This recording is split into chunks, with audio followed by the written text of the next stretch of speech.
Hello and welcome back to the Wisdom of Odin. Today I have a slightly different video for you. Today I'm going to react, as much as I hate saying that, to the new Heilung album. Now the reason I don't typically make react videos is because I think they're very YouTubey and I just don't really like that stuff. However, I really want a conversation around Heilung because to me Heilung is one of the most important things to happen to modern paganism.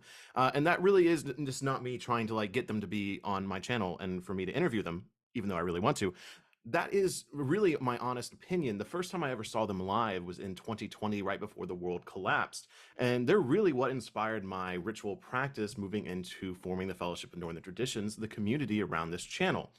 Additionally, I saw them last year at Red Rocks in Colorado, which was one of the most magical experiences to be there out in one of the most beautiful venues in the world, seemed to me one of the best and most intriguing bands of the world. But anyways, this is a reaction to the newest album from Heilung. So some precursors to this, I have, of course, listened to the first 3 songs on this album that have released prior, but the rest of the album I have not listened to as of this moment right now. So you'll be getting a very live reaction from me, and we're going to break down each song and go through each song together, and I really want to know down below what you think of it, and I want this conversation. That's why this video exists, is to create a conversation around Heilung's new album, because I think that's pretty darn cool. So yeah, I really want to dive right into this, and I want to go ahead and start with the songs that have already come out and my thoughts behind those songs. So starting with the first one to release that most people listen to, which was Anoana, this song really took the internet by storm. There was a lot of people talking about this on TikTok and on Instagram Reels, and I really like the song. The music video behind it is really good. It's a very inspiring music video.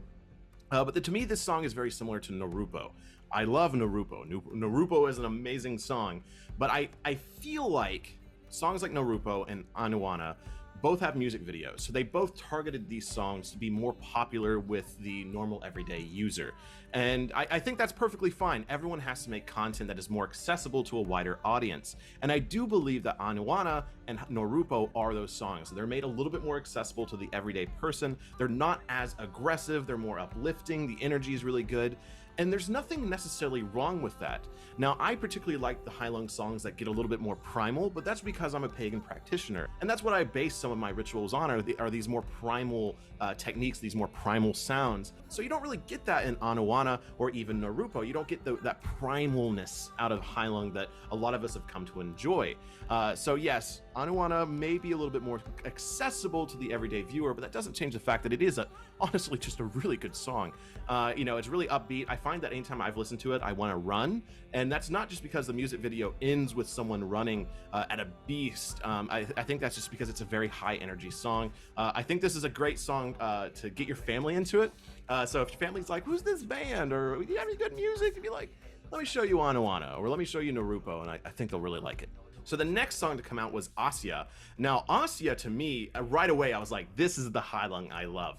Asja is very guttural, very primal. Right away, you just get like the, like right away, and it's awesome. And then it transitions over to Maria with the lighter singing, and then they come together, and there's a really nice, I don't know if it's horn or string instrument or like a deep cello, but there's just a really nice, like transient noise that comes from it, and I absolutely love Asja. Fun story about this, I was actually flying back from Greece, I believe, when this came out, and I left it on repeat. I had it on repeat and I fell asleep, and so I was asleep on the plane with Asja playing. I mean, I woke up and I probably listened to it 30 or 40 times and heard it throughout my dreams, and so since then it's been a very dream trancing song, and of course that's probably just because I had that experience, but even after listening to it 30 times in my sleep, I still really enjoyed it. I don't know what else to say about this song. Honestly, I think it's a really good trance song. It's around 5 minutes, so it's a little bit longer than your typical song nowadays. So yeah, I mean, I just really like it. I don't know what else to say about it. I love Kai's part in here. I love Maria's part. I love the instrumental part. To me, this is one of my favorite Heilung songs. I can't deny that. So the next song to come out is definitely quintessential Heilung to me. So Tenet is a very, very long song. It is 13 minutes and 5 seconds long. That is a long song. And so if you're really looking for something that is trance-inducing, something that can get you into a lucid mindset, Tenet might be the one to go for, just because it is so long. And you know, looking at these numbers on Spotify, it has the lowest views. Now, it is the most recent release as far as the singles at 162,000, whereas Anoana has 1.2 million views on Spotify. And I think that is because it's a long song. But I appreciate that they still do this, even though Heilung is growing more in popularity. You know, hearing songs like Anoana, it's great for an album.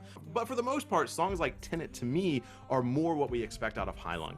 I don't think the reaction I've heard from people so far to Tenet is not everyone loves it because it is really long. It reminds me of some of their other songs that I don't necessarily like because it takes like 9 minutes to build. But Tenet in general, I think, is a very good, you know, repetitive song because it repeats, you know, relatively 4 lines, I think it is, over and over again. So again, trance-inducing state, Tenet is the one to go. I think this one live is going to be a lot better for most people because it's just going to be about the experience. So that is actually the end of the songs that we know about as of, like, well, at least I knew about coming into this. So now I'm going to pop on the cans here, and I'm going to listen to these songs coming up, and I'll give you my live reaction to them.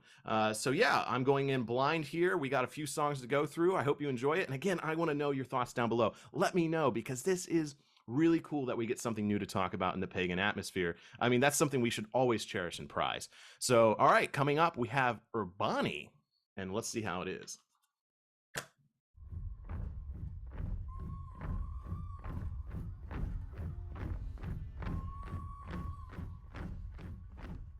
All right, so I just finished Urbani on the first listen. So this is almost a transitional song. So they have a lot of songs like this on any of their albums. They have these transitional songs, which I believe are part of the more live ritual performance. So Urbani, I don't think is any song that anyone's going to go around saying Urbani is their favorite song. Again, let me know down below if I'm incorrect here. But it is a very much just a steady beat.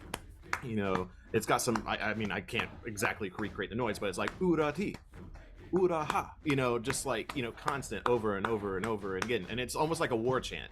And that's something, again, we've seen some Heilung before. And, you know, and there's some slight, like a trumpet in the background as I listen to it. And then it kind of just ends. Now the build up to it is more animal noises like a forest. And then the end of it is also animal noises in the forest as well. And it kind of ends. So again, that's why I'm saying this is a transitional song.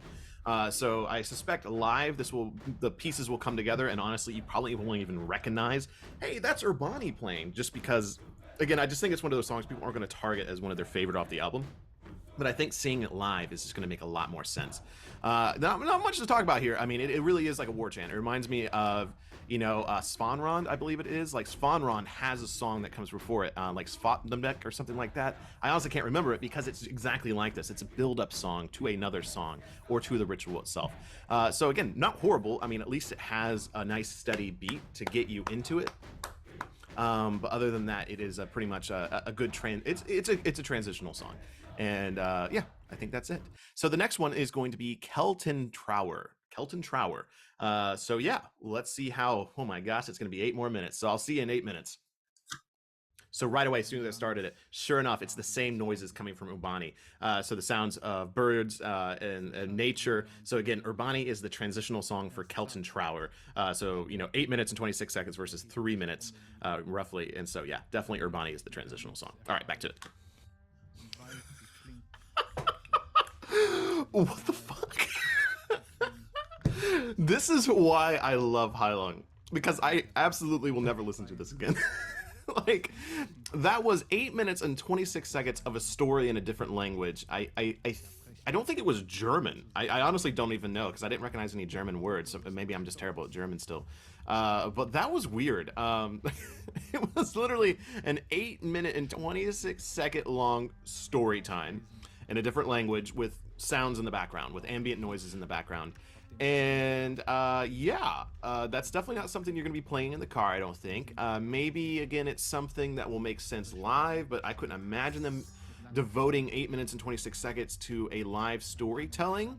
And I've not seen them do it live. Again, I've seen them twice live now, and they've never done one of these kind of songs live. So it makes me really question the purpose. But at the same time, it's why I love Heilung, because they're getting more popular, they're making money, and they still decide to make a song, Keltentrauer, which is an 8-minute and 20-second long story time in a different language.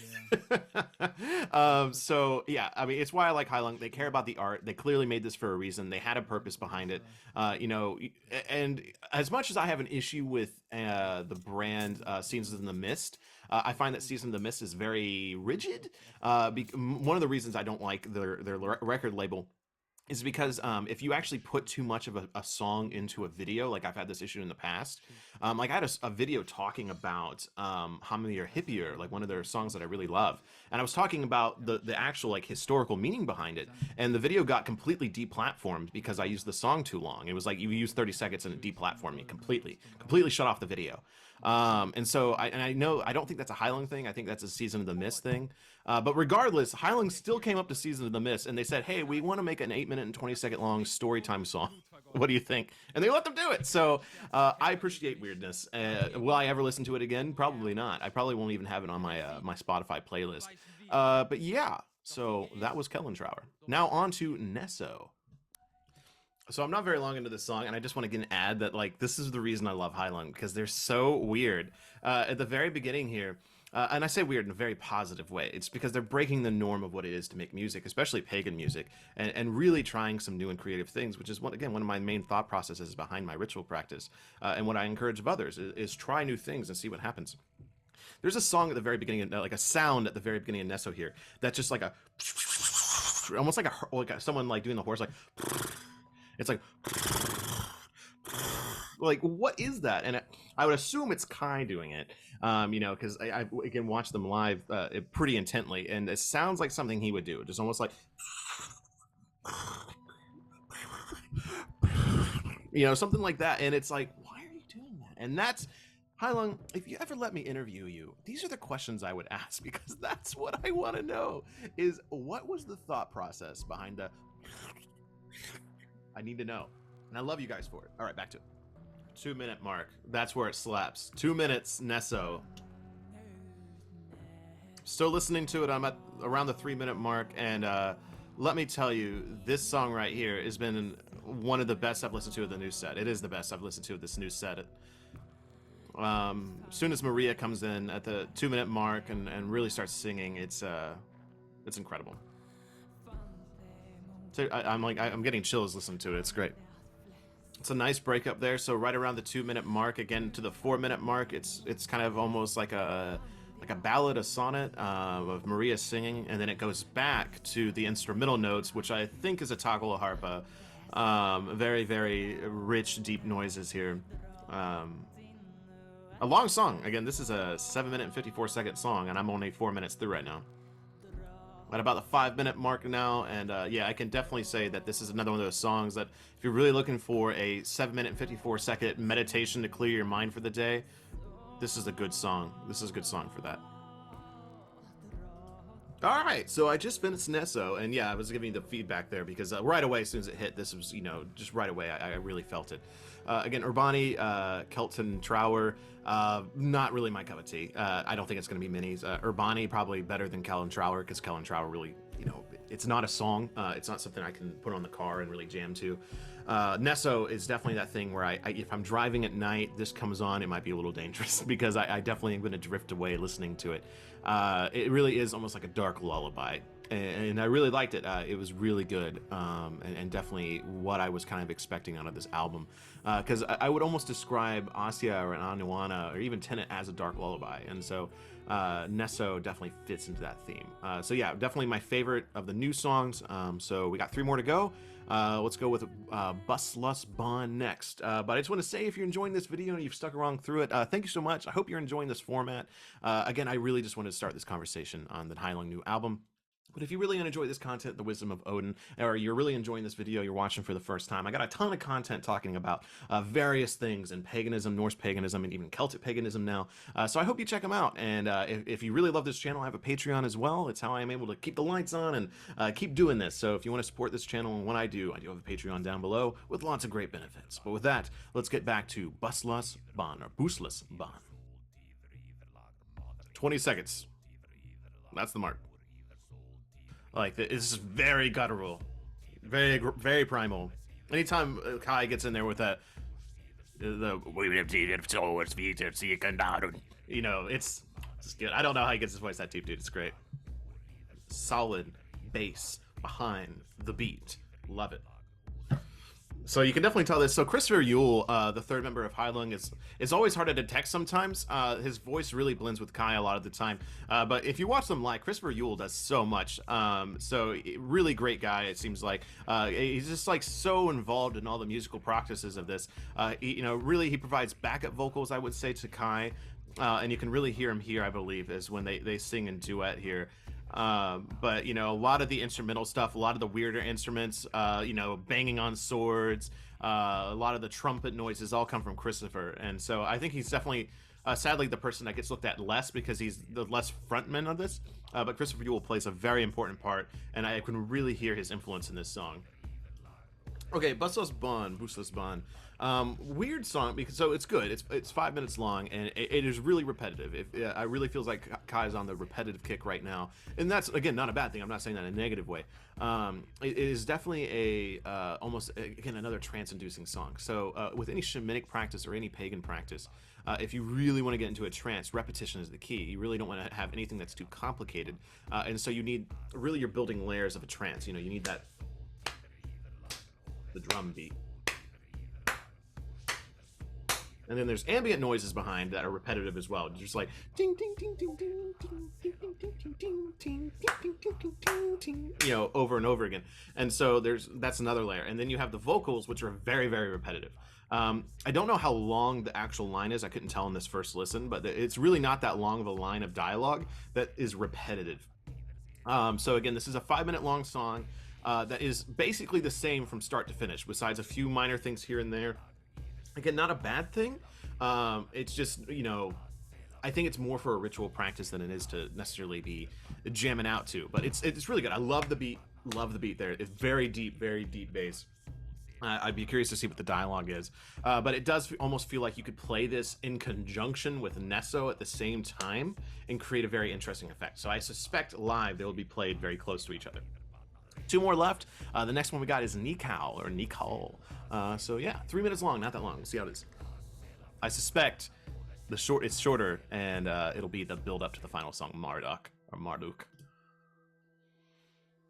Right at the 58-second mark, 54-second mark, that's when it goes. So 1 minute of build up in a 3-minute song. Okay, just to test it, I finished Nikkal, and I played it into Marduk, and it's the transitional song of Marduk. So really, in technicality, you could play Nikkal and Marduk in the same song and be an 11-minute and 37-second song. And so it's the transitional song. And just like Urbani, it's not bad. I'm not saying, you know, it's definitely not bad. But it's you can tell it's the precursor to something bigger than it is. So once again, I think this is a song live. You won't even know that they're playing Nikkal. You won't be able to say like that's Nikkal. Like you won't be able to say that. But you know, it's still part of the greater picture. It's part of the greater puzzle. So yeah, I think getting here to the final song, Marduk, 8 minutes and 33 seconds, it'll all make sense. So let's see how the album closes out. Literally a direct continuation of Nikkal, 100%. So we're really continuing that theme of Dark Lullaby. I am 5 minutes and 30 seconds in, and it really not that much has happened. I think it's about to happen. All right, 6 minutes. We're finally getting something here. Well, that was weird. All right, so we just finished Marduk, and it definitely, okay, final review of this entire album, it's a dark lullaby. If that is one thing I could wrap up into this song, it's a dark lullaby. And I feel like the best, you know, because it is dark, it's guttural, it's still primal, a little less primal than their previous albums, I would say. You know, you definitely don't get anything truly like Alfada Heitir, which is, you know, extremely aggressive. You know, nothing as high energy. I mean, again, Anoana, probably the most aggressive song here. You know, maybe Asja after that. But yeah, Drif definitely drifts you to a sweet, sweet lullaby. And so I think this is going to be considered to a lot of people a lot more tame of an album. But I think I see the vision. I see the vision of this album in this dark lullaby theme. Maybe I'm completely wrong on that, but that's definitely the vibe I'm getting. It's meant to be less high energy. It's meant to be more transient, more trance-inducing. So yeah, if I had to rank the songs, honestly, I think the way they're ordered right now in the album is actually my preference on the songs. So Asja to me is the best song on this album. Absolutely love it. One of the best Heilung songs in my opinion. Anoana, second. Again, just like Narupo, there's nothing wrong with it being more, accessible to people. But I do think it's the more accessible song on this. It's really good energy. It's happy. It's light. Really like Anoana. And then Tenet. I think Tenet is the best long song Heilung has made. It's easy to lose your attention at 13 minutes, but this does a really good job at capturing it. And then Nesso, the more dark lullaby. I could listen to that again, really enjoy it. Buslas Bann, it comes on, I'm gonna sing along as best I can. But then the other songs, Urbani, the intro song and the longer song, like with Urbani and Keltentrauer, and then Nikkal and Marduk, I think are going to be fairly forgettable to most people. I get the message here. I get why they were made, and I get it in the overall art piece that is Drif. But I do think that they're a little sleepy. But luckily, the songs like Anoana, Asja, I think are going to be very popular. I think people are really going to attach to those songs. But yeah, so let me know what you thought of the album down below. I do think it fits in perfectly with Heilung's discography. Again, some really standouts on here, but definitely some songs on here that I don't think are going to be anyone's favorites. And that's okay. That's music in general. Not every album can contain, amazing hits. But I think Heilung, once again, achieved their message and achieved their vision here, and I hope they continue to do it, and they don't let the outside world influence them. I want them to be weird and keep Heilung weird. So with that, thank you so very much for joining me here. All these names going down by here are my Patreon supporters. They're the people that make sure I can keep the lights on, like I said. So thank you to all these amazing people going down. You all are amazing. Let me know if you want to see more videos like this in the future. Again, wanted to create the conversation, so join in the conversation down below. What are your favorite songs on this album? Do you agree with my opinions? And yeah, just tell me what you think. And are you excited to see Heilung live? If you're getting to see them this year, I will be up in Minneapolis seeing them this year as well. So really amazing. Love Heilung. Amazing. And Heilung, if you watch this video, come on, let me do a video with you. It'll be a lot of fun. I'll answer it. I'll ask a lot of really fun questions. But until that day, and until the hall, Skull.